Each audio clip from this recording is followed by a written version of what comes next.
Now, today we have with us Professor Dr. Sairam Bhat. So is the...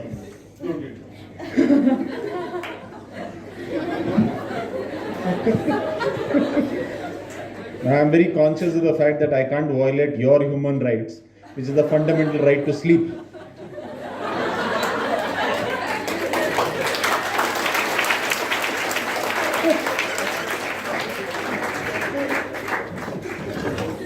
Friends, very quickly, I'll just say two things. Human rights are very important. Sometimes when you focus too much on human rights, what happens? Okay, so the topic that I was supposed to speak is human rights and environment. So I'll just quickly tell you a couple of things. Okay, I went very recently to a national park. Okay, and there was a very interesting signboard which said, "You are a trespasser here.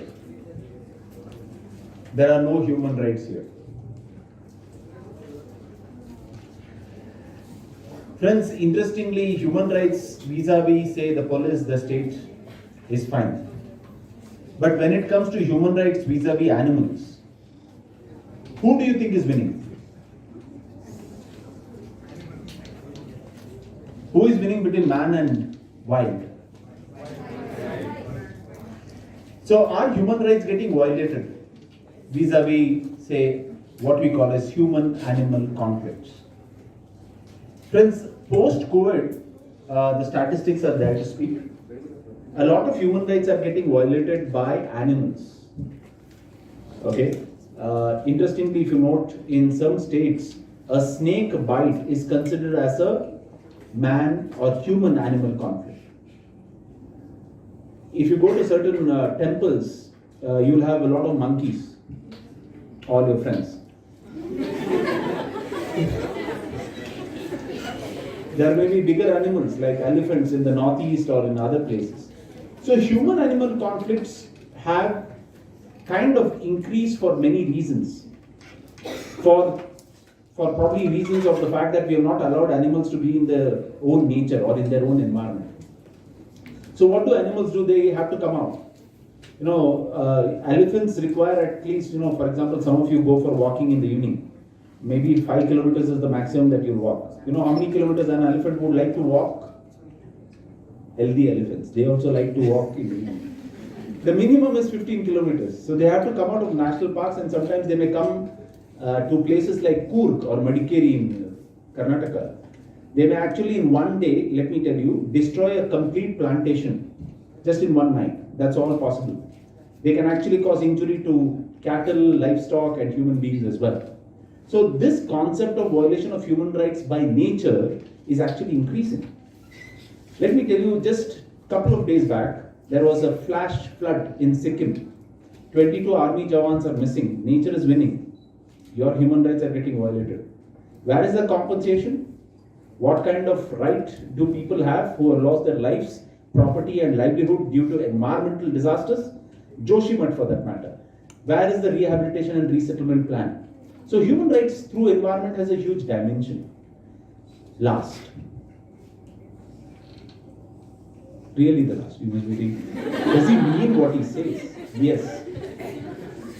Friends, in environment, we have a process of saying, when you say human right to environment, we always say there is what is known as anthropocentric approach. Today, we are talking of human rights in environment in terms of an ecocentric approach. In an ecocentric approach, what happens is, you are not talking of environment only for human beings.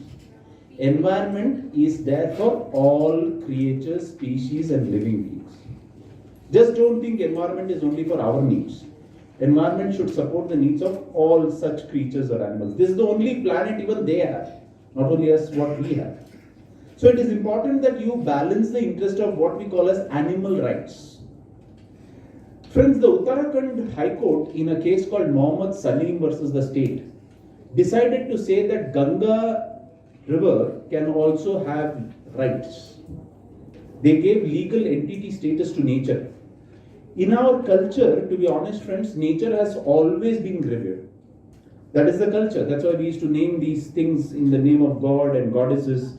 Forest in many places, for example in Odisha, forest is considered as sacred. You know, in Niyamgiri in Odisha, that hill called Niyamgiri had a god by name Niyam Raja. Kerala also we have the concept of a sacred code, in Karnataka also. Which means nature can also have rights, no? It's not only human rights. Nature should have rights, animals should have rights. And one of those eco-centric legislations that all of you must read is called the Prevention of Cruelty to Animals Act. Friends, we can use animals, sure, they are as a resource. But let's not commit cruelty on these animals. What kind of cruelty are we committing? I think we are doing a lot of cruelty. You know, there is an interesting episode of a client of ours who was feeding stray dogs. Now, is feeding stray dogs a matter of concern? It can be nuisance sometimes, but please note, do stray dogs have the right to food? Yes, because the Prevention of Cruelty to Animals Act says no one should disturb someone from feeding stray dogs. Because they also have to live. Yeah, of course, we have to have something called dog management rules. Bengaluru municipality has it. Don't ask me how much it is being implemented. But you can't do something called cruelty vis-a-vis, say, a bull race. You can't do cruelty vis-a-vis trying to, put a rope inside the nose of a cattle, in which the cattle starts to bleed. So there are so many such practices today that continue in India where we actually commit cruelty to animals. So friends, while we should all be concerned about our human rights, let's have some degree of responsibility towards other creatures' rights as well. Thank you very much.